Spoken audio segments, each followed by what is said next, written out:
Tunggu Ibu, kita ini kan dulu mahasiswa untuk menyalakan kameranya.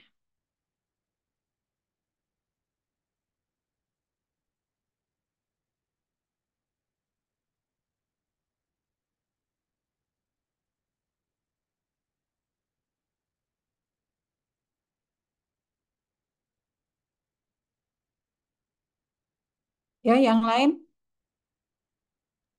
waktunya sudah lewat nih, sudah mau lewat 5 menit. Libur Bu, Sabtu Bu. Iya. Aduh, apa kabar Bu? Baik Ibu, Ibu Aisyah. Saya Iya, Lina ya Bu. iya Bu. Oke, mana yang lain? Udah ya. Izin Ibu, kita mulai ya Bu. Baik Ibu. Oke, Assalamualaikum warahmatullahi wabarakatuh. Waalaikumsalam warahmatullahi wabarakatuh. Ya, pertama-tama mari kita panjatkan puji syukur kehadirat Allah Subhanahu wa Ta'ala atas nikmat yang dianugerahkan kepada kita semua, sehingga kita diberi kenikmatan berupa kesehatan. Ya, masih hari ini kita masih menjalankan ibadah puasa ya, yang sudah hampir di penghujung ya. Kita diberikan kesehatan jasmani dan rohani untuk hadir secara online di tempat melalui Zoom ya, ini dalam acara kuliah umum terkait dengan mata kuliah kita Swamedikasi. Selanjutnya saya ucapkan terima kasih yang sebesar-besarnya kepada Ibu Apoteker Nurmalina di sini selaku pembicara atau pemberi materi untuk kuliah umum kita hari ini.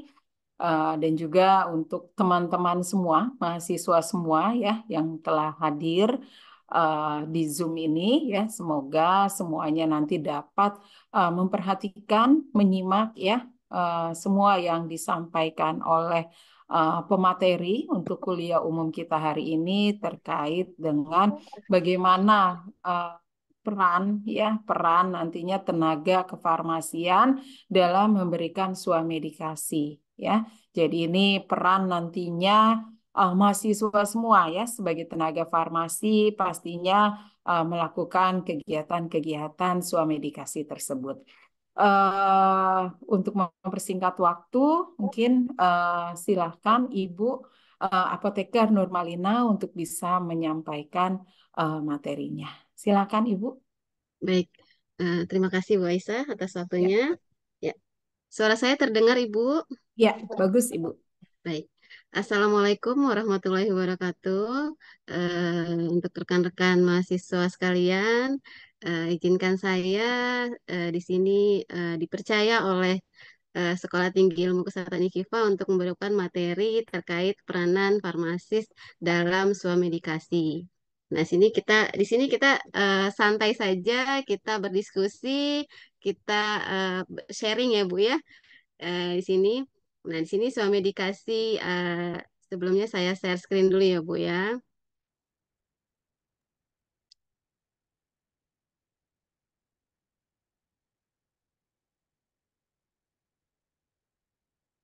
Mana ya?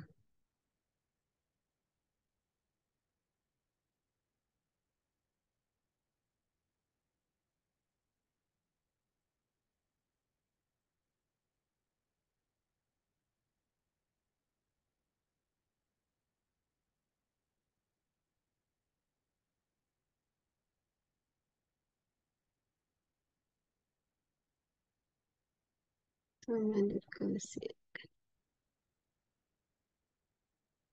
Terlihat Ibu? Ya, Ya, ya ya, sudah.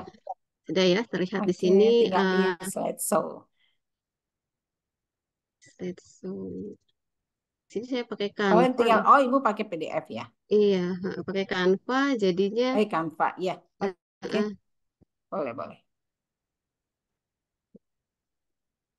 ya, di sini peranan farmasis dalam melaksanakan swamedikasi. Sebelumnya kita tahu dulu apakah itu swamedikasi.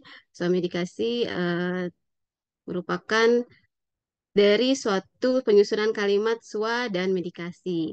SWA itu artinya mandiri atau sendiri, medikasi itu terkait pengobatan. Jadi kalau kita gabungkan, SWA medikasi artinya pengobatan sendiri atau pengobatan mandiri. Di Indonesia ini swamedikasi sudah lama digaungkan ya. Tujuannya untuk meningkatkan taraf hidup dengan penata laksanaan swamedikasi secara pengobatan yang tepat dan rasional. Secara definisi, swamedikasi adalah proses pengobatan yang dilakukan sendiri oleh seseorang mulai dari pengenalan keluhan atau gejalanya sampai pada pemilihan dan penggunaan obat. Pasti rekan-rekan sekalian, selama kalian hidup, selama kalian di sini pernah mengalami keluhan, pasti pernah melakukan swamedikasi ya. Minimal itu swamedikasi adalah penyakit-penyakit yang ringan seperti batuk pilek, demam, diare, sembelit ataupun alergi itu bisa kita lakukan swamedikasi. Nah, swamedikasi itu tujuannya adalah untuk mengobati diri sendiri sebelum eh, keluhan-keluhan itu ditangani oleh eh, pada pelayanan vaskes berikutnya. Dengan tujuan kita dapat eh, mempermudah pembelian obat itu adalah di apotik biasanya. Nah, biasanya kita melakukan swamedikasi itu eh, seseorang atau seseorang mengalami keluhan, pasti dia akan mendatangi tingkat pertama adalah tempat untuk eh, mendapatkan obat, yaitu apotik ya. Tahap awal pasti dia ke apotik. Pasti kita kok kita sedang mengalami keluhan demam misalnya. Saat ini misalnya saat ini sedang cuaca saat ini sedang tidak menentu ya. Saat ini tinggi sekali kasus-kasus demam, batuk pilek. Nah, itu banyak pasien saat ini tinggi melakukan swab pengobatan demam, baik itu demam untuk anak, bayi maupun dewasa. Begitupun batuk dan pilek. Nah, tujuannya ketika si pelaku swamedikasi ini mengalami keluhan, dia datang ke apotik, tujuannya dia mendapatkan solusi.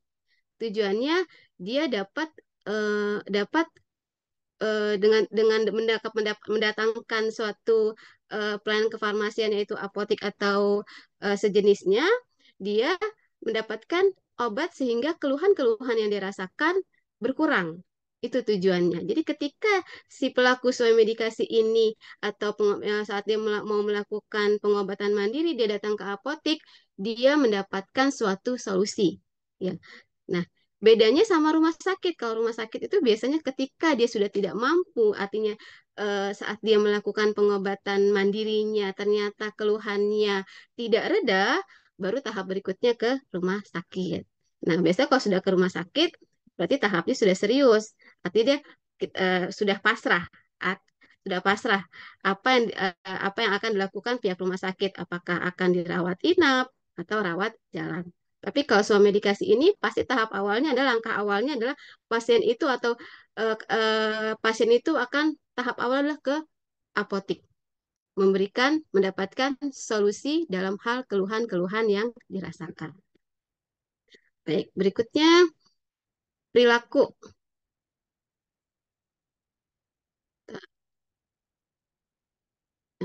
Perilaku yang dikategorikan sebagai suami medikasi. Pertama, pasti pasien-pasien atau customer atau masyarakat yang melakukan atau menggunakan obat-obat bebas atau OTC, over the counter, yang meliputi obat bebas terbatas. Jadi obat-obat yang ada di tahapan-tahapan etalase yang terlihat pada etalase. Biasanya itu adalah obat-obat untuk dilakukan obat-obat suam medikasi. Kemudian kategori suam medikasi berikutnya yaitu memperoleh obat dari resep yang pernah dapat dari dokter. Contoh misalnya pasien A mempunyai anak batuk pilek, dapat resep dari dokter. Nah, ketika 3 bulan kemudian mempunyai keluhan yang sama, batuk pilek. Nah, kadang beberapa pasien, beberapa masyarakat mereka akan mencoba, misalnya dia minta kopi resepnya, dia akan mencoba menebus kembali resep yang diberikan oleh dokter yang sebelumnya. Walaupun sebenarnya resep itu tidak ada ITER, tapi kadang kan masyarakat meminta data atau meminta resep sebagai arsip buat dia anak itu diberikan obat apa saja seperti itu. Nah, terkadang dia datang ke apotik untuk meminta, Mbak, tolong dong Mbak diberikan, bisa nggak Mbak dibuatkan obat yang seperti resep yang ini karena anak saya mengalami batuk pilek seperti 3 bulan yang lalu. Nah, itu bagaimana tuh peranan kita dalam hal eh, pasien-pasien yang membeli resep setelah pengobatan berapa bulan yang lalu. Artinya kan tidak kondisinya apakah sama atau berbeda. Nah, itu adalah sikap kategori medikasi juga. Lalu memperoleh obat dari saran teman, tetangga, keluarga. Nah, sering nih pasien datang ke apotik, Mbak, saya mau beli obat A gitu ya. Setelah kita tanya, kita saling kita tanya, kita tracing ibu obatnya untuk apa ataupun keluhannya apa. Setelah kita tanya-tanya ternyata oh saya disuruh sama tetangga saya keluhannya misalnya sedang alergi, dokter tetangga saya minumnya pakai obat ini gitu. Nah, berarti dapat informasinya dari tetangga, dari teman atau keluarga. Nah, dia melakukanlah medikasi. Lalu berbagi obat dengan orang lain. Misalnya, eh, lagi keadaan, aduh, badan kok nggak enak ya, kayak sumung-sumung atau kepala pusing. Sementara terus temannya mungkin punya obat, stok obat pribadi. Ini saya punya obat nih, coba dia dicoba minum obat ini. Mungkin reda keluhannya. Nah, itu merupakan suatu medikasi. Lalu memanfaatkan sisa-sisa obat yang tersimpan di rumah. Nah, itu merupakan salah satu kategori medikasi atau informasi dari media sosial. Nah, itu merupakan perilaku kategori medikasi. Nah, disinilah dari sikap-sikap inilah yang kita harus seorang peranan farmasi dapat memberikan informasi edukasi yang baik terhadap masyarakat dalam hal medikasi sehingga pengobatan yang dilakukan dapat tepat tepat pengobatan, tepat obat, tepat dosis, sehingga keluhan yang dirasakan dapat berkurang. Sehingga artinya merasa bahwa dengan pemberian obat yang diberikan solusi oleh apotik dapat berhasil. Seperti itu. Lalu manfaat dan dampak medikasi. Manfaat atau tujuan dari medikasi memberikan solusi murah. Artinya solusi murah, kenapa dikatakan solusi murah? Artinya dia belum eh, mendatangi dokter, tapi dia sudah mendapatkan obat. Dia sudah dapat meringankan keluhan-keluhan atau gejala-gejala yang dia rasakan dan nyaman dalam mengatasi penyakit ringan jika dilakukan berdasarkan pengobatan obat rasional. Obatnya rasional sesuai dengan keluhannya. Lalu, medikasi juga akan menghemat waktu dan biaya dalam mencari fasilitas kesehatan. Misal, sebelum keluhannya terjadi berat, sebelum sebelum merasa keluhannya atau penyakitnya menjadi serius, dilakukan medikasi ketika sembuh ketika keluhannya berkurang atau kembali kondisinya kembali normal, artinya menghemat waktu, artinya tidak meluangkan waktu untuk pergi ke dokter atau ke rumah sakit. Lalu mengurangi biaya dalam mencari rumah sakit. Itu salah satu. Jadi penghematan ketika diberikan secara obat pengobatannya secara rasional. Tetapi dapat memberikan dampak juga jika medikasi ini tidak tepat, dapat memberikan suatu masalah kesehatan jika pengobatannya tidak tepat, artinya tidak rasional ataupun salah dalam mendiagnosa. Seperti itu. Kemudian penggolongan obat swamedikasi. Penggolongan obat swamedikasi ada 5. Pertama, obat bebas. Obat bebas itu dotnya berwarna hijau, ya berwarna hijau. Obat bebas. Kemudian contohnya adalah contoh paracetamol, antasida, milanta, polisilen itu merupakan contoh dari obat bebas. Kemudian obat bebas terbatas. Obat bebas terbatas ini eh, mempunyai dot golongan eh, biru, ya, dan mempunyai peringatan. Obat keras mempunyai peringatan yaitu P1 sampai P6. Nah, di sini obat keras dapat diberikan sebagai obat swamedikasi. Kemudian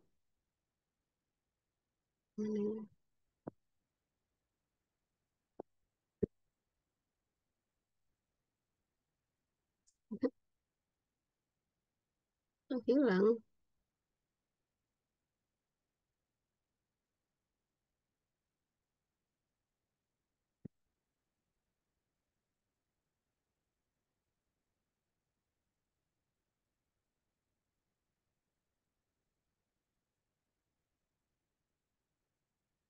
Ini saya masih ada, Bu.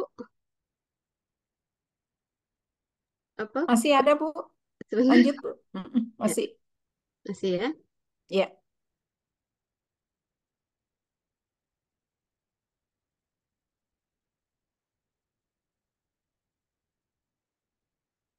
Ini tidak di saya di layarnya tidak tampak.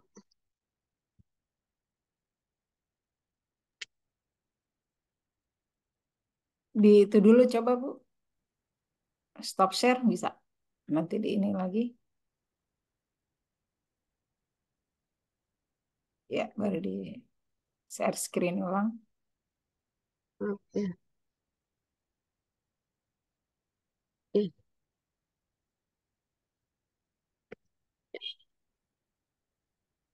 Kemudian di sini ada obat bebas, obat herbal, ya.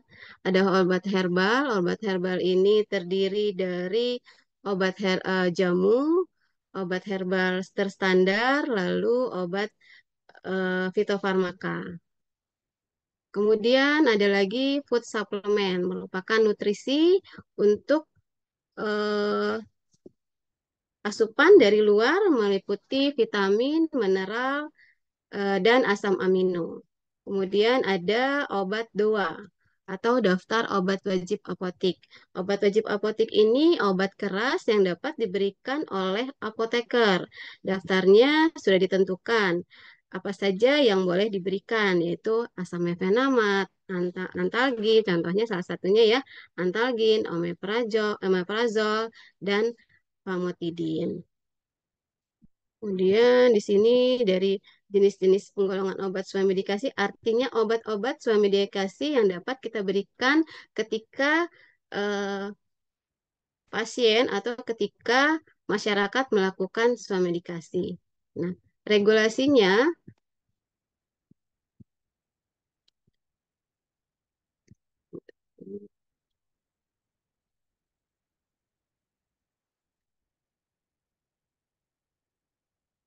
nah, di sini dalam hal pembelian obat swamedikasi, kita mempunyai ada suatu peranan farmasis harus mengikuti regulasi-regulasi yang ditentukan oleh pemerintah, di mana pertama harus mempunyai legalitas, pelayanan farmasinya mempunyai legalitas, artinya pelayanan farmasi yang memiliki izin apoteknya, kemudian memiliki apoteker yang mempunyai etika dalam melakukan pelayanan kefarmasikan, kode etik, kemudian melakukan adanya SOP bagaimana saat melakukan pelayanan kefarmasian, lalu eh, mempunyai informasi terkait swamedikasi, apakah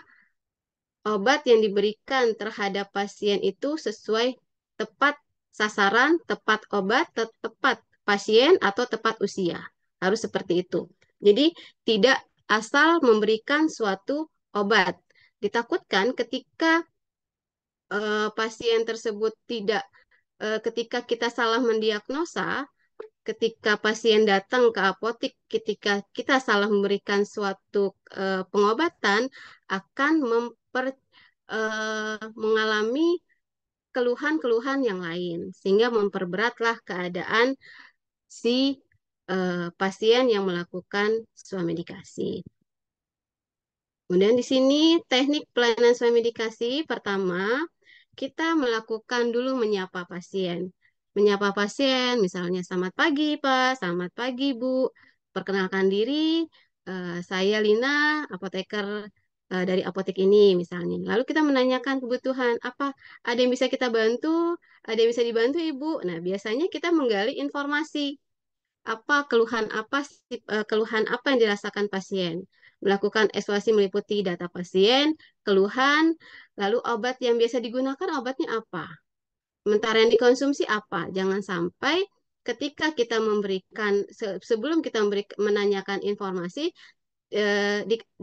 dikhawatirkan kita memberikan obat yang sama sehingga bisa menyebabkan double pemberian obat. Lalu kita melakukan identifikasi masalah terlebih dahulu, kemungkinan penyakitnya dan perkembangan penyakitnya. Lalu masalah yang berkaitan dengan obat. Misalnya sebelum dia datang ke apotek, dia sudah minum obat misalnya. Kita tanya obatnya apa, bagaimana cara minum obatnya, lalu dosisnya berapa. Nah, setelah kita dapat eh, memberikan menggali informasi, kemudian kita dapat memberikan rekomendasi obat apa yang kita sampaikan kepada pasien, kita harus mampu memberikan informasi. Pertama, cara pemakaiannya, kedua, dosisnya, ketiga, cara penyimpanannya, kemudian keempat, efek samping apa ketika dia minum obat tersebut. Ya, lalu informasi-informasi yang terkait obat tersebut harus disampaikan. Nah, ketika kita sudah mampu memberikan suatu eh, rekomendasi, kemudian dengan tujuan bahwa pasien ini dapat mengalami keluhannya berkurang atau menjadi sembuh, otomatis pasien tersebut akan memberikan rasa mempunyai kepercayaan pada tempat di mana dia melakukan swamedikasi seperti itu. Nah, kemudian ketika misalnya kita memberikan informasi, ketika nanti ibu setelah atau bapak setelah meminum obat ini tidak ada perbaikan atau tidak keluhannya tidak kunjung sembuh, kita harus memberikan informasi 2 atau 3 hari setelah minum obat ini tidak mengalami perubahan, silakan untuk melakukan pengobatan tahap berikutnya atau kita lakukan informasi harus melakukan pengobatan ke dokter lebih lanjut seperti itu. Kemudian keamanan dan swamedikasi. Nah, pentingnya dalam saat swamedikasi kita harus berkonsultasi dengan tenaga profesional kesehatan sebelum melakukannya. Kenapa? Untuk agar tidak salah dalam menetapkan pengobatan atau tidak salah dalam menetapkan uh, merekomendasikan obat yang diberikan kepada konsumen. Risiko yang terkait dengan swamedikasi biasanya ketika ada pasien datang ke apotik meminta uh, obat atau terkait keluhan, risikonya adalah ketika kita salah dalam memberikan eh, memberikan memberikan rekomendasi obat yang diberikan sehingga keluhan yang dirasakan sama konsumen tidak reda. Nah, risikonya bisa ketika kita salah memberikan suatu atau kita bukan mendiagnosa ya, artinya kita salah merekomendasikan obatnya sehingga dosisnya tidak tepat. Lalu salah dalam pengobatan. Nah, itu merupakan resiko yang terkait. Lalu cara mengurangi resikonya bagaimana? Kita harus memberikan informasi, kita mencari informasi secara detail terhadap apa yang dikeluhkan sama pasien tersebut. Sehingga apa yang dimau sama konsumen, apa yang dirasakan sama konsumen, kita, kita harus memahami. Artinya kita harus merasa empati. Artinya ketika dia datang ke apotik, dia bercerita, kita berempati, kemudian kita mampu memberikan suatu rekomendasi obat. Nah, ini dapat mengurangi resiko medikasi yang tidak aman. Kemudian di sini hal-hal yang perlu diperhatikan saat suami dikasih, yaitu cara mendapatkan obatnya, bagaimana cara mendapatkan obatnya, apakah eh, mendapatkan obatnya di vaskes atau pelayanan farmasi yang tepat, ya. Lalu cara penggunaan obat dosis yang aman terhadap OTC harus melihat leafletnya, cara penggunaannya bagaimana, dosisnya bagaimana, untuk usianya, untuk berdasarkan usia itu harus tepat. Lalu cara menyimpan obatnya. Bagaimana cara menyimpan obat? Apakah harus ada penyimpanan secara khusus berdasarkan stabilitas obat? Kemudian cara membuang obat.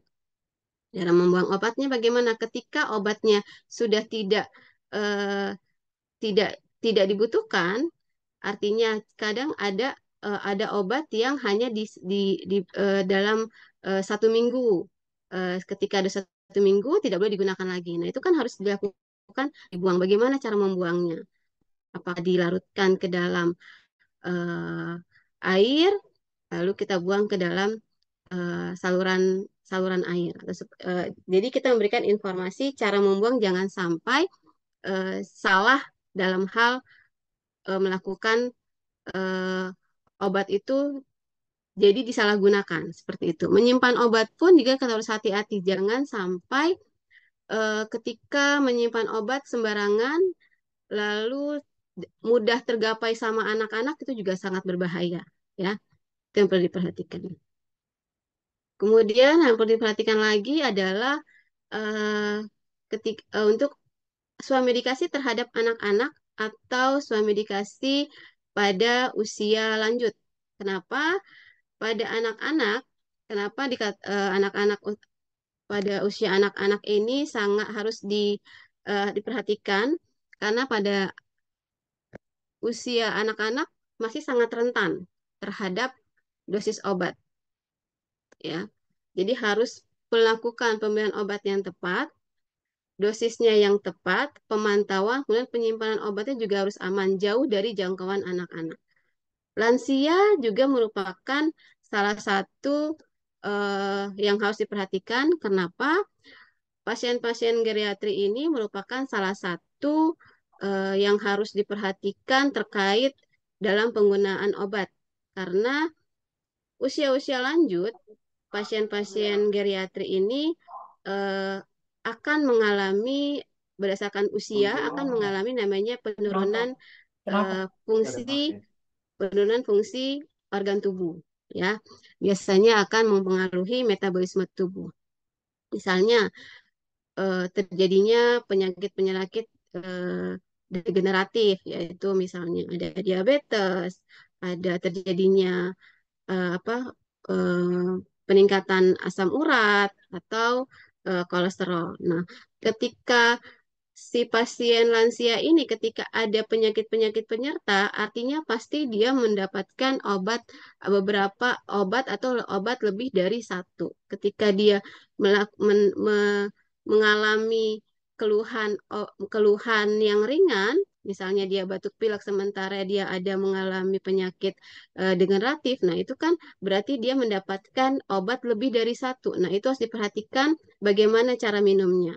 Perhatikan ketika memberikan obat harus diperhatikan cara minumnya agar tidak terjadi interaksi antara obat satu dan obat lainnya.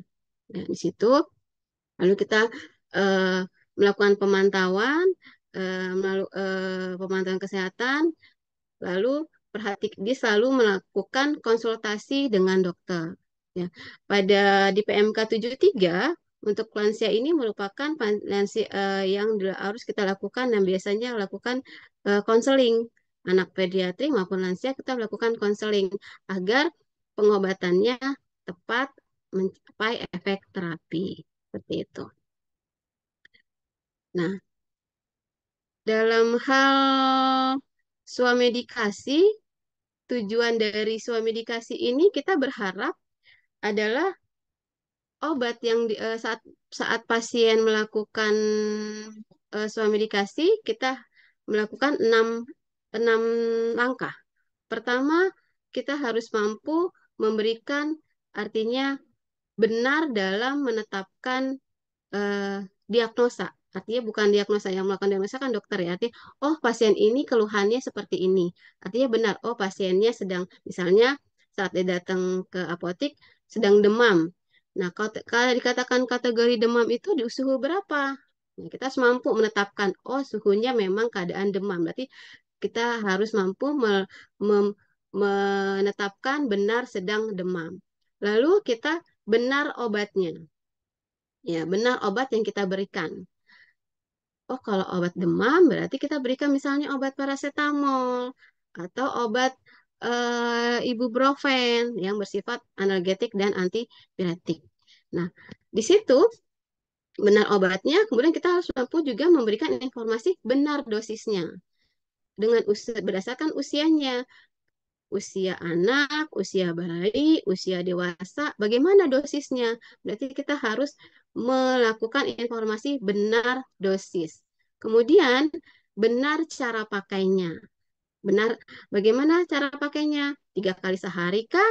2 kali sehari kah? Sesudah makan kah? Atau sebelum makan? Nah, itu harus tepat. Bagaimana cara cara pemakaiannya, cara dosisnya, cara pakainya, kemudian cara penyimpanannya, ya. Nah, itu harus kita harus melakukan informasi tersebut. Nah, di sini saya akan memberikan salah satu contoh swamedikasi namanya diare. Nah, di sini ada pasien. Diare merupakan salah satu penyakit yang dapat diswamedikasikan ya. Misalnya, seorang perempuan 25 tahun datang ke apotik untuk melakukan swamedikasi. Dia mengeluhkan feses, lembek, cair, sakit perut, sakit kepala atau pusing.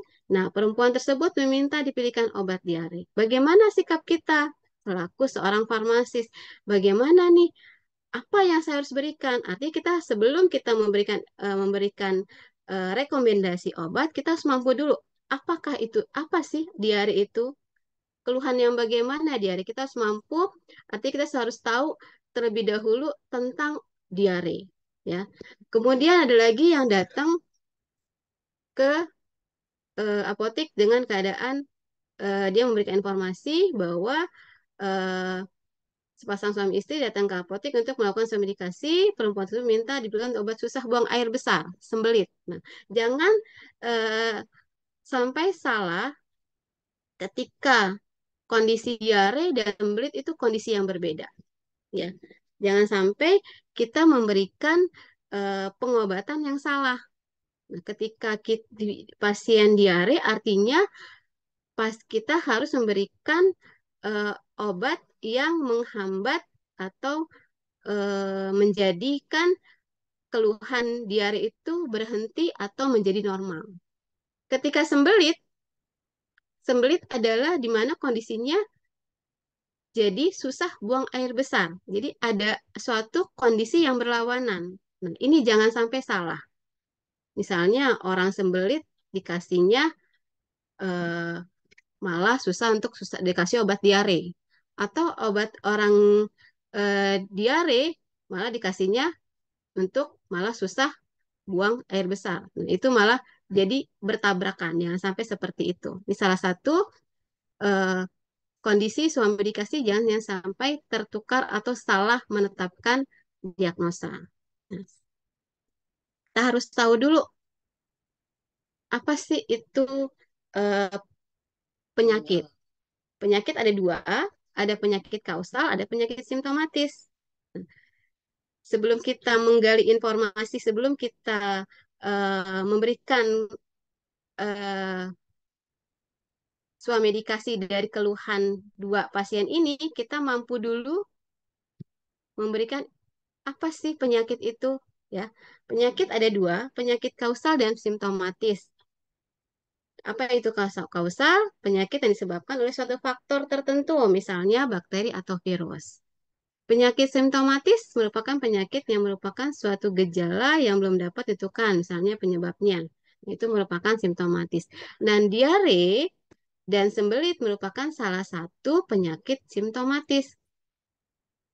Ya, penyakit simptomatis. Apa itu diare?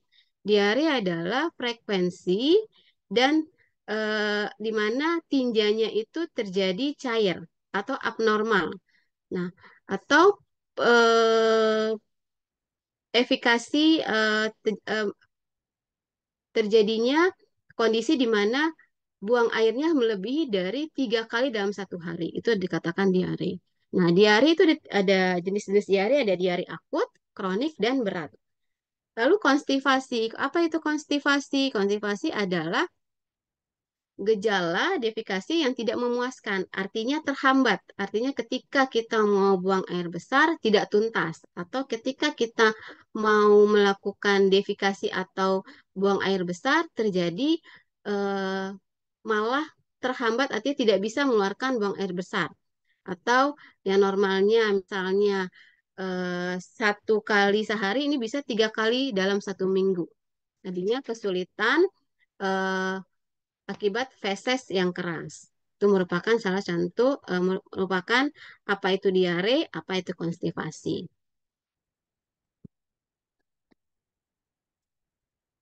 Nah, ini jenis diare ada dua, akut, kronik. Akut secara tiba-tiba, mendadak.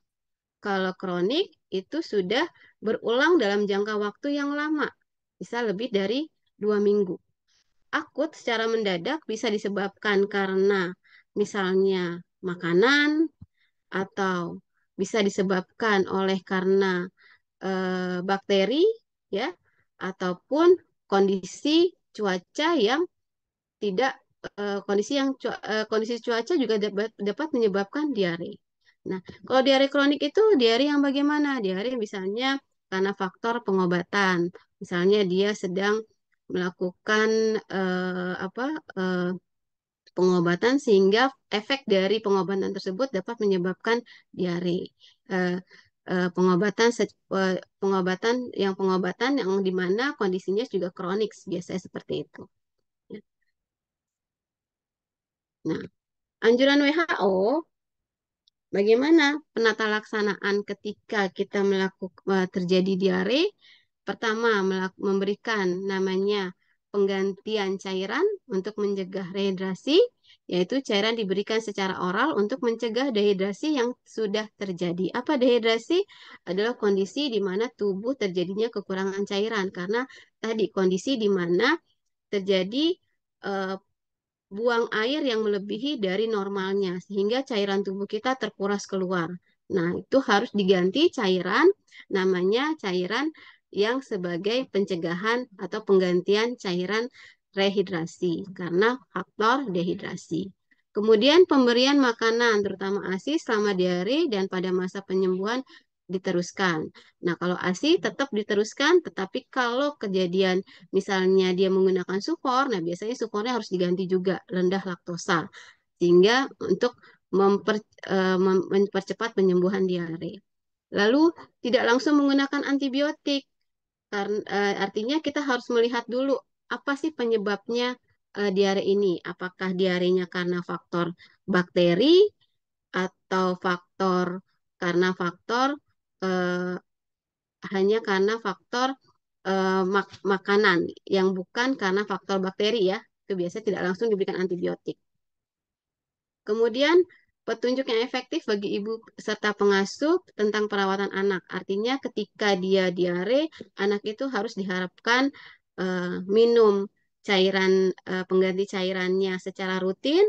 Kemudian eh, sebelum makan harus melakukan cuci tangan, artinya lakukanlah hidup yang higienis. Selalu dibiasakan higienis. Biasanya kalau anak-anak, ya, biasanya untuk anak-anak di bawah 1 tahun itu sangat rentan terjadi diare karena faktor dari misalnya dia menggunakan sufor, pencucian botol susunya yang tidak bersih itu bisa menyebabkan diare, atau karena anak-anak di bawah 1 tahun kan lebih efektif apa-apa masuk ke mulut ya. Nah itu dapat karena ada tidak higienis dapat menyebabkan pemicu diare juga. Hmm. Nah, di sini bagaimanakah langkah-langkah dalam pengobatan pemberian obat-obat diare? Di sini ada namanya zinc, oralit, ada lactobacillus yang mempunyai peranan yang berbeda. Nah, tujuan digunakan zinc merupakan tablet dispersible untuk melengkapi pengobatan diare pada anak agar tidak terjadinya kekurangan nutrisi. Nah, ataupun zinc ini juga bisa untuk menurunkan insiden diare 2 sampai 3 bulan ke depannya sehingga tidak terjadi pengulangan. Biasanya ketika anak sudah mudah sensitif, mudah diare akan berulang berapa bulan kemudian. Nah, kalau pemberian zinc untuk mencegah terjadinya pengulangan tersebut. Nah, penggunaan zinc diberikan selama 10 hari berturut-turut.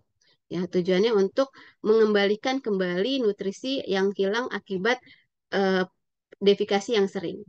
Nah, lalu pemberian oralit. Oralit ini diberikan untuk mencegah dehidrasi atau sebagai pengganti cairan yang hilang. Itu oralit.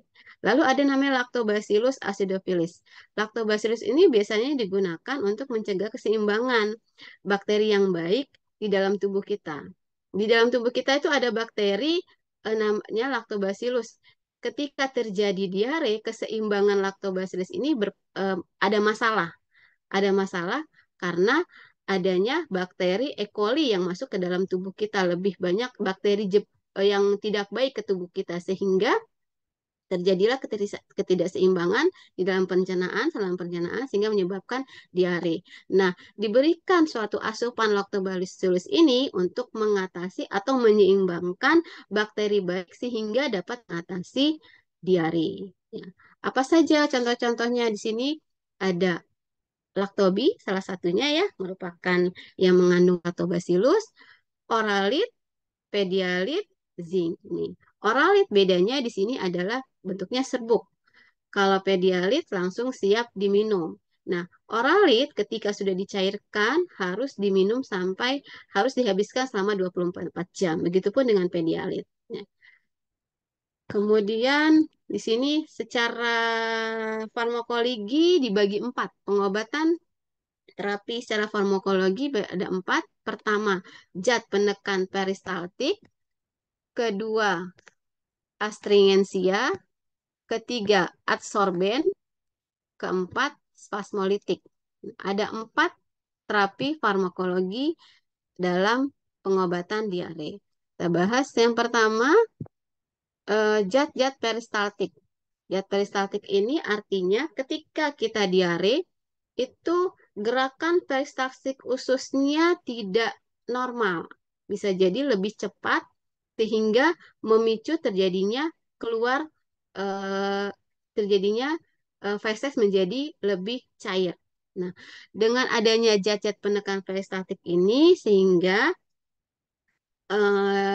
dapat memproses reabsorpsi air dan elektrolit oleh usus sehingga menjadi eh, peristaltiknya menjadi normal, tadinya terlalu kuat, terlalu cepat menyebabkan feses menjadi cair atau lembek.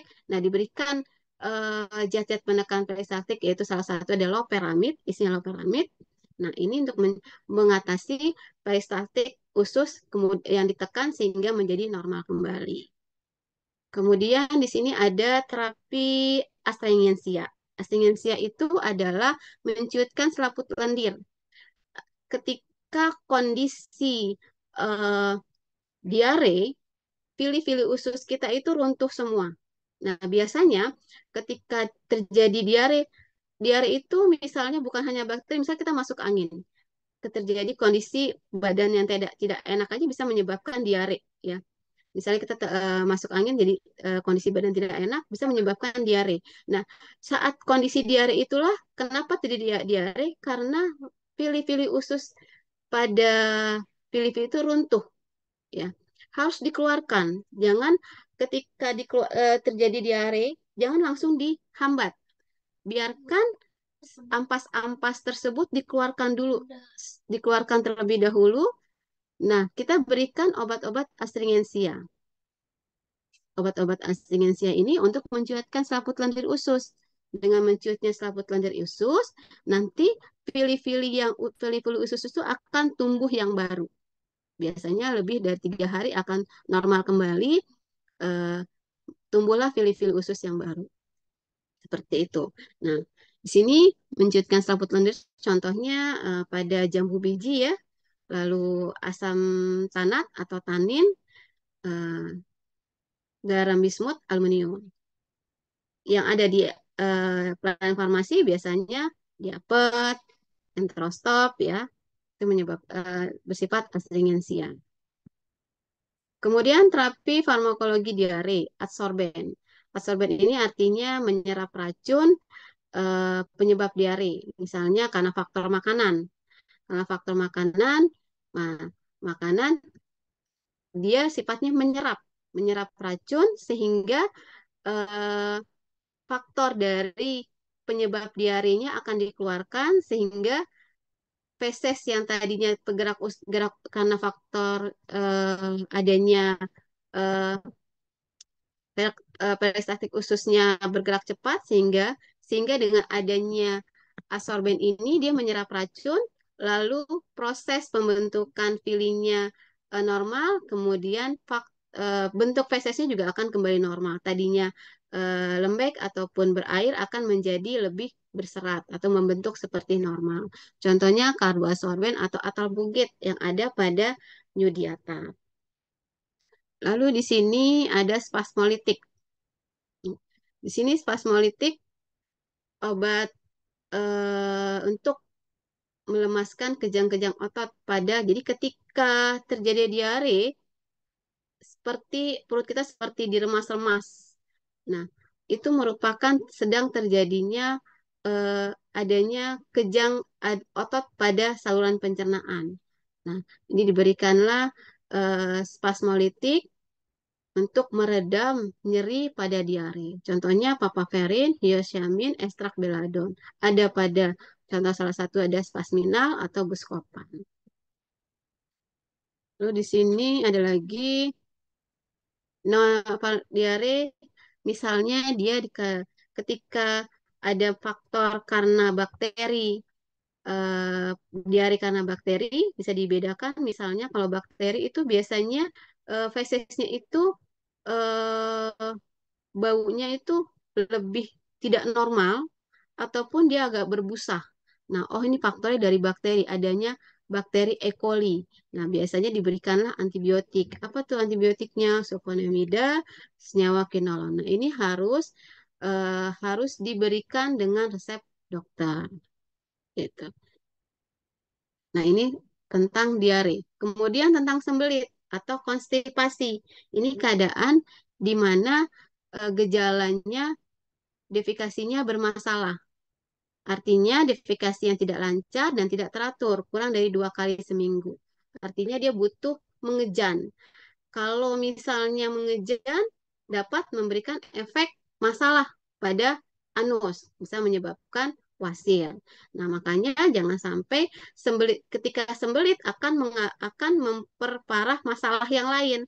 Nah, makanya sembelit juga harus diatasi karena faktor sembelit ini kondisinya adalah eh, tinja yang mengeras atau tidak tuntas seperti itu. Nah, ini kondisi yang berbeda dengan diare. Konstipasi ini biasanya masalahnya karena faktor minumnya kurang atau tidak suka sayur atau buah. Olahraga olahraga juga kurang. Nah, kita dapat eh, masalah sembelit atau konstipasi ini dapat diatasi dengan minum air putih lebih banyak, suka makan sayur, suka makan buah-buahan dan olahraga, pola pola hidup yang sehat. Nah, itu dapat mengatasi konstipasi. Nah, terapinya juga ada beberapa terapi. Pertama, zat perangsang dinding usus. Kedua, lansia osmotis. Ketiga, zat pengembang dalam usus. Keempat, zat pelicin dan emolensia. Nah, ini merupakan terapi, salah satu terapi, ada 4 terapi sembelit. Kalau untuk yang merangsang dinding usus atau lansia kontak, ini disebut cara kerjanya memperkuat kontraksi dinding usus. Contohnya daun sena yang ada pada laksing, akar kelembak, atau bisa kodil, alamres ini.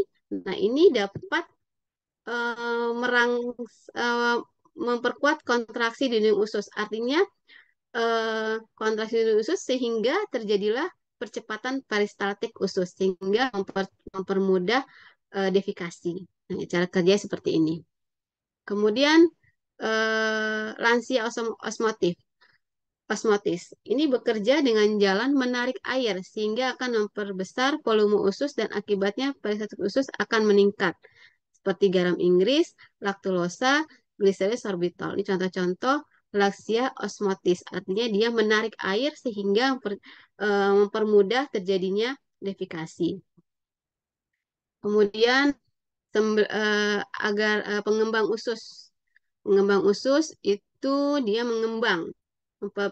Sifat cara kerjanya memperbesar volume dalam usus sehingga peristaltis usus akan meningkat. Contohnya apa? Agar-agar, metiselulosa, plantago. Nah, dalam di pasaran tuh biasanya ada Vegeta ya. Vegeta sangat gencar iklannya dapat mengobati sembelit atau buang air yang tidak tuntas. Gitu. Karena isinya agar-agar. Lalu ada lagi zat pelicin dan emolensia. Zat ini mampu memelicinkan dan memperlunak feses. Artinya zatnya salurannya eh, saluran saat pembuangannya diberikan pelicin sehingga mempermudah feses untuk keluar dari rektum. Seperti itu. Contohnya apa? Mikrolak sama laksadin. Nah, setelah kita mengetahui kondisi, mengetahui apa saja sih terapi diare, apa saja terapi terapi sembelit, kita dapat melakukan tadi kasus yang dirasakan oleh seorang perempuan usia 25 tahun. Kondisinya dia diare, sakit perut, sakit kepala, atau pusing. Nah, kita dapat memberikan salah satunya adalah obat yang dapat eh, mengatasi misalnya perutnya mulas mengatasi perut mulus yang dia rasakan sama sakit kepala. Nah, kita dapat memberikan pengobatan dari yang saya informasikan. Kita bisa langsung kita berikan pertama adalah obat yang menciutkan selaput lendir atau dapat kita berikan yang menyerap racun, misalnya Nudiata. Lalu kita bisa berikan juga sebagai obat yang bersifat spasmolitik. Nah, karena dia merasakan perutnya mules seperti diperas-peras, seperti diremas-remas ya, seperti diremas-remas. Nah, kita bisa memberikan eh, stomakain atau Buscopan Plus yang mengandung paracetamol. Bisa mengobati sakit kepala yang dirasakan. Nah, selain itu, kita juga bisa eh, memberikan kalau untuk dewasa kita bisa memberikan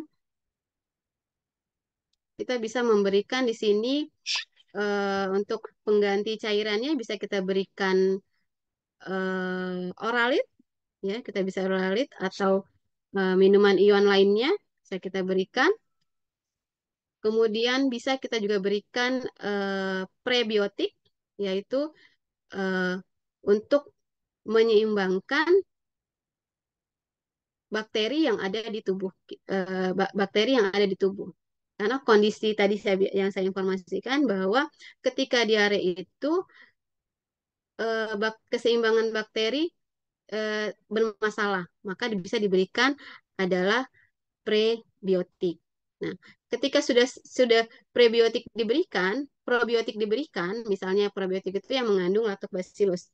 Ketika sembuh, probiotik bisa diteruskan dengan prebiotik. Apa itu prebiotik? Bedanya kalau probiotik adalah bakteri baik yang diberikan secara dari luar, misalnya contohnya tadi lactobacillus atau rilus yang isi lactobacillus, atau juga bisa eh, Yakult, ya Yakult juga bisa mengandung lactobacillus. Setelah kondisi diarenya membaik, untuk treatmentnya kita bisa berikan sebagai prebiotiknya, yaitu artinya prebiotik itu adalah asupan untuk eh, keseimbangan bakteri baik dalam tubuh. Contohnya apa? Buah-buahan dan sayur-sayuran. Jangan sampai salah beda antara probiotik dan prebiotik. Itu bisa kita berikan. Kemudian ketika keadaan sembelit, apa yang bisa kita berikan keadaan sembelit? Di sini anaknya kasusnya usia berapa tahun ya? Di sini usianya 4 tahun. Meminta dipilihkan obat susah buang air besar untuk anaknya yang berusia 4 tahun. Anaknya sudah 5 hari belum buang air besar. Hal ini dikarenakan anaknya tidak menyukai buah dan sayur. Apa yang bisa kita pilihkan? 4 tahun, usia 4 tahun. Ketika dia susah untuk diberikan obat secara oral, bisa kita berikan dalam bentuk tadi, yaitu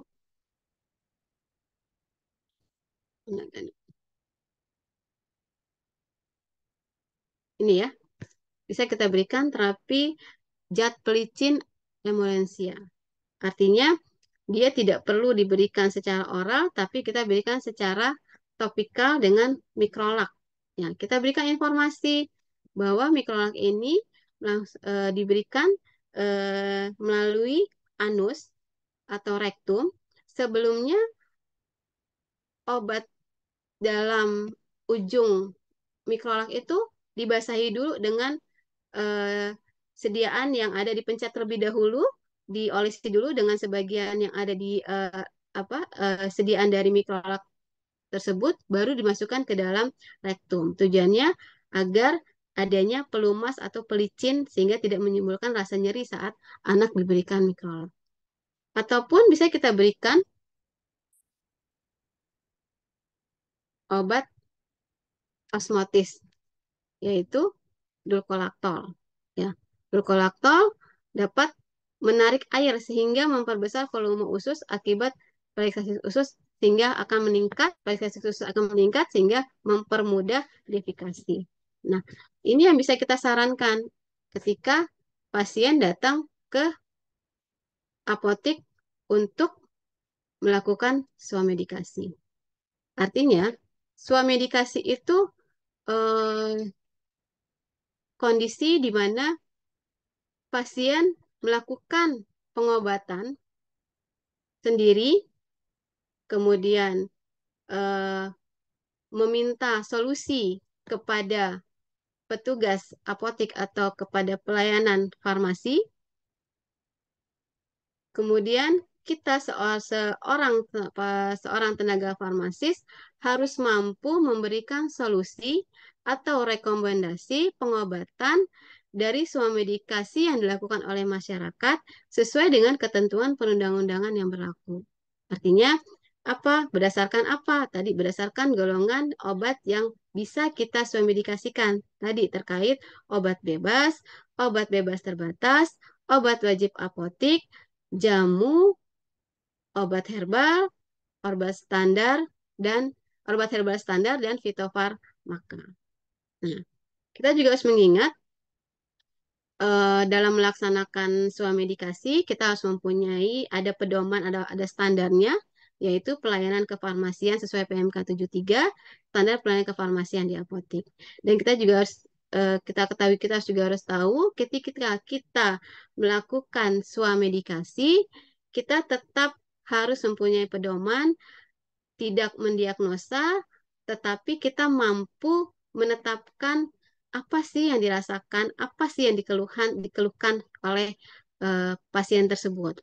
Artinya, ketika pasien sudah diberikan obat sesuai dengan keluhan-keluhan yang dirasakan, tidak ada eh, penyembuhan, tidak dapat artinya keluhan tersebut tidak dapat diatasi, tetap harus berkomunikasi kepada dokter. Artinya tetap kita tidak boleh ranah kita tidak boleh seperti dokter, artinya ya. Tetap harus kita rujuk atau kita informasikan jika keluhannya tidak teratasi, silakan Bapak Ibu berobat ke dokter. Itu informasi yang harus kita informasikan kepada pasien. Artinya eh, keluhan pasien tersebut tidak berlarut-larut, tidak dapat sehingga tidak berlarut-larut dapat menyebabkan keluhan yang lebih serius. Ya, itu ya yang harus kita perhatikan di apotik dalam hal swamedikasi, karena kita adalah tempat pertama, tempat pertama, tempat paling awal di mana kita diminta untuk memberikan solusi. Ya, pasti sebelum dia datang ke rumah sakit, sebelum dia datang ke rumah sakit atau ke dokter, kita adalah seorang farmasis di apotik itu kita orang pertama diminta untuk memberikan solusi pengobatan terhadap pasien-pasien yang melakukan swamedikasi. Ya, baik itu yang bisa saya sampaikan, Ibu Aisyah. Ya, Alhamdulillah, Ibu. Terima kasih, Ibu. Kuliah umumnya ya, ini sangat menarik sekali ya terkait dengan swamedikasi. Ini jadi memang Enggak, Kakak. tadi seperti yang dikatakan Ibu Nurlina ya untuk mahasiswa semua, karena Aku kan batang. nantinya pasien atau pelanggan atau siapapun pasti yang pertama dikunjungi untuk swamedikasi itu yang ditanyakan adalah pada farmasi ya, ke farmasi. Jadi ya kita paling tidak ya harus mengetahui terkait dengan swamedikasi yang tadi sudah dijabarkan dengan detail ya oleh Ibu Nurlina. Ya, jadi tapi ingat, swamedikasi itu untuk menangani gejala penyakit ya, Ibu ya, gejala penyakit dan penyakit ringan. Ya, jadi sudah ada batasan-batasannya ya, batasan untuk kita bisa melakukan swamedikasi. Ya, mungkin itu Ibu tadi sangat detail ya disampaikan. Eh, Mungkin kepada mahasiswa ada yang ingin ditanyakan? Silakan. Boleh raise hand atau boleh juga di kolom chat yang mau ditanyakan silakan. Kita diskusi dulu Ibu ya, sebentar Ya, Ibu. ya, Mungkin ada yang silakan. mau ditanyakan. Halo, Ya, ada yang mau silakan. ditanyakan tidak? Artinya kita di dunia farmasis itu ketika pasien datang kita nggak boleh grogi, kita tidak boleh takut menghadapi pasien atau customer. Itu sih pada intinya, Iya, Bu. Kita iya, harus mampu, betul sekali. kita harus mampu percaya diri dulu dalam hal menyambut si pasien gitu. Karena Iya, eh, di dunia farmasi kita juga harus mampu berkomunikasi, berkomunikasi yang baik seperti itu. Ya, ya itu kuncinya ya. Percaya Mm-mm. diri nih untuk mahasiswa semuanya. Jadi mulai sekarang harus bisa ya berkomunikasi bagaimana, tapi tetap ya kita jangan tetap harus dibekali dengan ilmu ya. Iya. Jadi Mm-mm. harus belajar ya. Artinya terkait dengan suatu medikasi, kemudian obat-obatan ya. Itu kita juga harus bisa mengetahui hal tersebut ya. Tadi Iya. karena ini kan medikasi yang perlu ya, yang biasa yang sangat riskan tadi sudah dijelaskan biasa untuk pasien anak-anak, kemudian Iya. lansia ya. Jadi memang harus kita pahami betul atau kita bisa merekomendasikan yang tepat gitu ya untuk pasien-pasien tersebut. Iya. Artinya kita dalam melakukan Hmm, swamedikasi tetap pada koridor-koridor regulasi yang sudah ditentukan oleh iya, betul. pemerintah. Artinya kita tidak melampaui apa yang harus tahapan-tahapan apa dalam melakukan swamedikasi. Ya, seperti Iya, itu, Bu. Artinya kita tidak oke. melakukan mal praktek ya, Bu. Iya, Seperti betul itu. sekali. Mm-mm. Ayo Seperti itu. silakan, bisa raise hand. Izin tanya, Iya, Oke, silakan. Adinda silakan. kan saya kebetulan udah kerja di apotek ya. Itu tuh Iya. kan pasien yang anak-anak Mm-mm. kebanyakan di sana kalau lagi yang sekarang-sekarang ditemui ya. Mm-mm. Terus kebetulan ada satu pasien kemarin dia itu minta obat apa ya obat yang kayak LBO, terus zinc sama itu oralit. Itu cara minumnya gimana ya, Bu? Saya tuh bingung cara kasih tahu urut minumnya gitu. Pertama apa, Mbak? Pertama apa, Mbak? Dia Oralit. oralit, Mm-mm. terus kayak LBO em, sama zinc. Zinc. Itu Oke. Cara obatnya. minumnya ya. Cara minumnya. Iya, kalau misalkan dia minta ketiga obat itu bareng, cara urutan minumnya gimana gitu. Iya. Gini. eh, Ketiga obat tersebut mempunyai fungsi yang berbeda dan mempunyai kemanfaatan yang berbeda. Pertama, tadi ada oralit. Ya.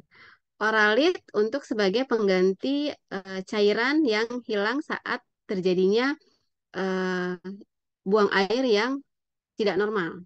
Sehingga oralit ini diberikan untuk mengganti cairan tersebut. Kapan diminumnya? Setiap dia minum air putih, hampir sama seperti minum air putih. Nah, diberikan setiap minum air putih, diberikanlah penggantinya yaitu oralit. Seperti itu, untuk mengganti cairan yang hilang. Lalu pemberian zinc. Pemberian zinc itu dosisnya maksimal 20 miligram. Ya, ada yang sediaan 10 eh, bentar, sebentar, Kak, tolong dihidupin dulu, Kak. Kakak, ini, Kakak, sebentar ya, Bu, ini saya lowbat.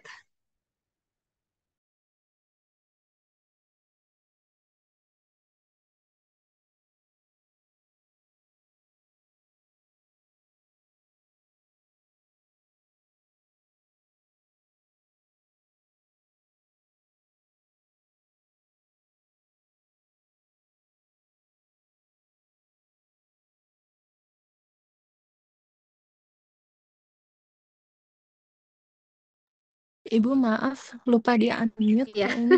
sorry. Oke, sorry. Kedua tadi baru sampai oralit ya. Ya betul. Iya, oralit diminum kapan saja selama 24 jam diminum sebagai pengganti cairan, sebagai pengganti air putih. Diberikan oralit. Kemudian kedua adalah tadi yang isinya zinc. Baik itu ada orezing, ada zinkit, ya banyak ya sekarang pabrik farmasi yang membuat produk yang isinya zinc.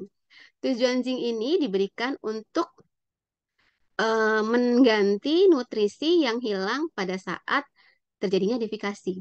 Ya, jadi nutrisi yang hilang tadi digantikan oleh si zinc agar tidak si pasien ini tidak lemas, tidak menjadi malnutrisi seperti itu. Diberikanlah zinc sehari hanya cukup sekali selama 10 hari pemberiannya. Kenapa 10 hari? Karena zinc ini untuk mencegah terjadinya eh, masalah berulang 2 sampai 3 bulan berikutnya. Karena usia anak-anak terutama di bawah 1 tahun itu sangat rentan dengan terjadinya diare ini. Ya, sangat rentan sekali. Karena satu, kondisi bayi, kondisi anak itu sangat rentan terhadap polusi, ataupun dia belum mampu mana ini yang bersih, mana ini yang kotor ya. Artinya main masuk aja ke mulut. Nah, itu kan dapat mempengaruhi masalah diare pada masalah pencernaan. Lalu setelah zinc ada lactobacillus, dikasih lactobacillus. Nah, lactobacillus ini diberikan 3 kali sehari. Diberikan 3 kali sehari.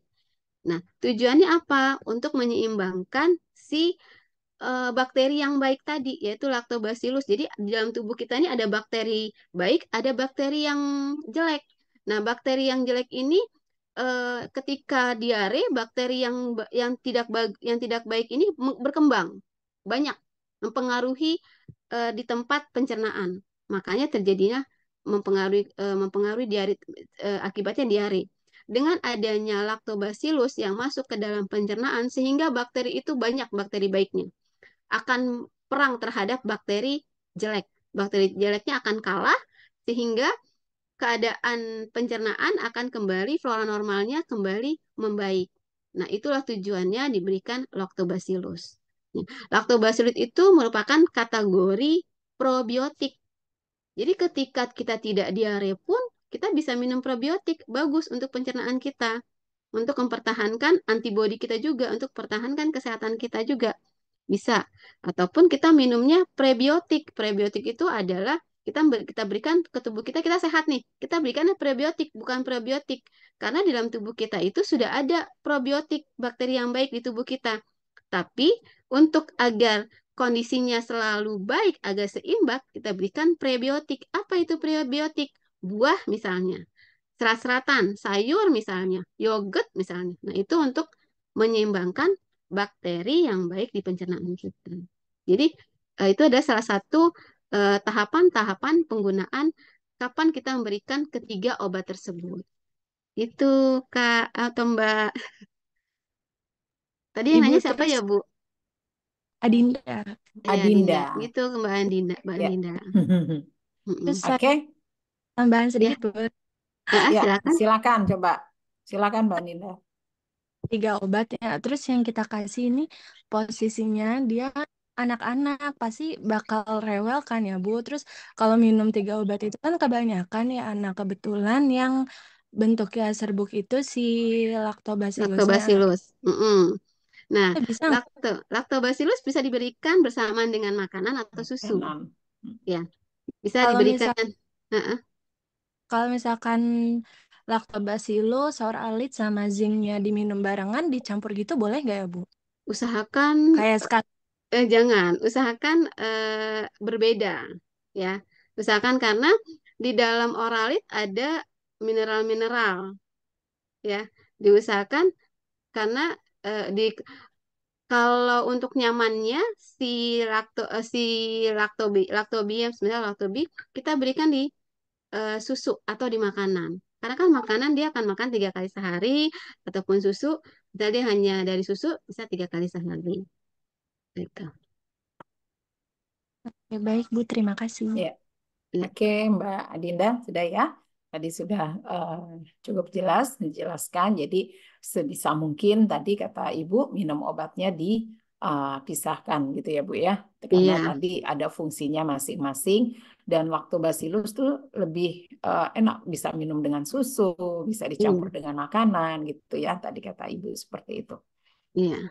Oke. Sekarang Ada lagi? Silakan Bu. sekarang lactobacillus itu tidak hanya untuk di pencernaan loh, Bu. Betul. Sekarang ada obat yang sakit gigi pun perlu dengan penanganan lactobacillus. Hmm. Iya, sekarang Iya. itu. Jadi sangat banyak fungsinya. Mm-mm. Betul sekali. Iya. Oke, ada lagi yang mau bertanya? Oke, di kolom chat ada yang nulis kan? Dilihat dulu. Oke, nggak ada ya masih yang absen.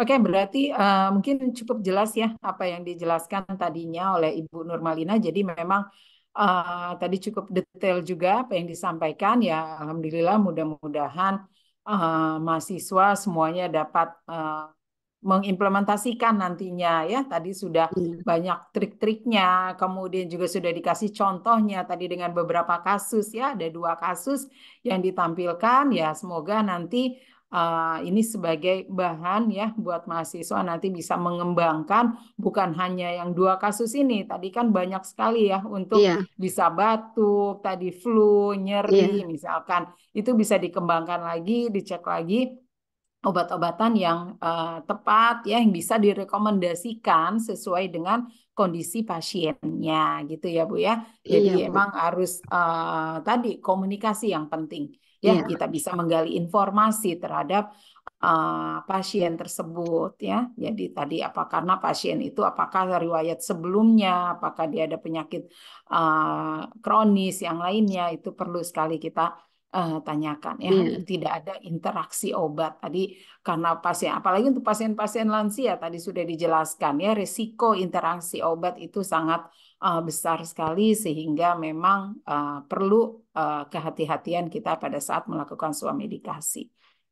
Oke, iya. mungkin Ibu tadi tidak ada yang ditanyakan lagi ya untuk mahasiswa semuanya.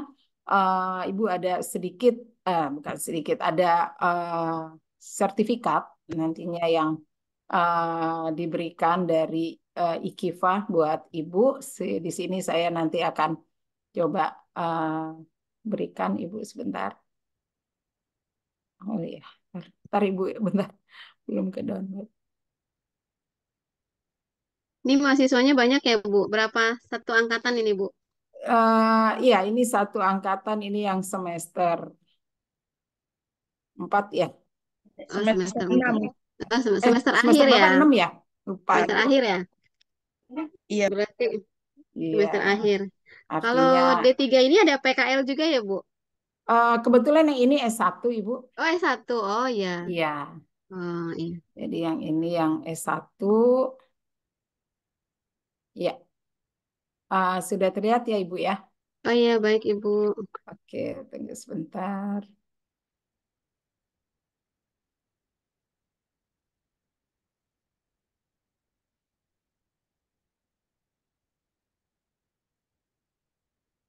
Saya berikan dulu.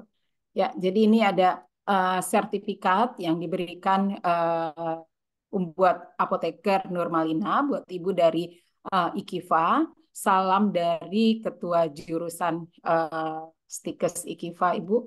Iya, Di sini ada Ibu Indri, kemudian dari Kaprodi kami itu ada Ibu Tanti. Salam buat Ibu. Eh, di sini setelah berperan memberikan kuliah umum kepada mahasiswa S1 kami Bu di Stikes IKIFA dengan mata kuliah Swamedikasi. Terima kasih sekali lagi Ibu telah berkenan sharing ilmu Ibu kepada mahasiswa kami. Ya, kami berharap nanti untuk semua mahasiswa dapat mengimplementasikan apa yang sudah dijelaskan oleh Ibu Nurma Apoteker Nurmalina ini ya. baik, Ibu. Sekali lagi terima kasih kepada Ibu. Mungkin kita foto bersama dulu ya untuk semua mahasiswa. Silakan dibuka kameranya.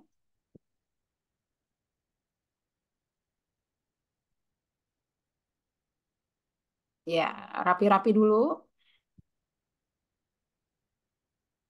Ya, oke. Izin Ibu sebentar ya, kita Baik, foto Ibu. bersama. Ya, oke, satu. Ya, lagi. Yang kedua.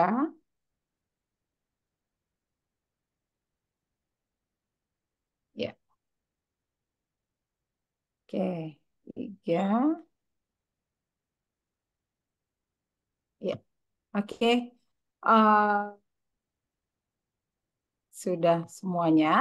Ya, eh, terima kasih sekali lagi kepada Ibu Apoteker Nurmalina atas uh, me- waktunya telah memberikan kuliah umum kepada mahasiswa program Sarjana Farmasi di Stikes IKIVA.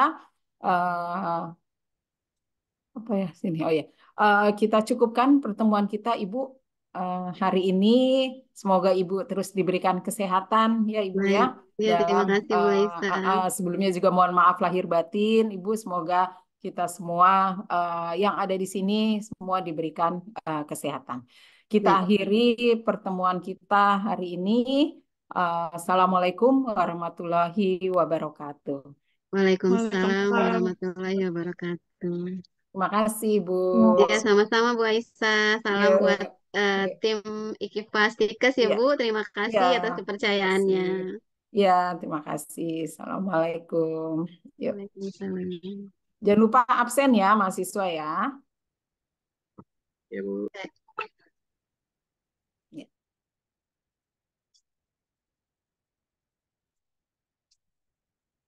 Ayah,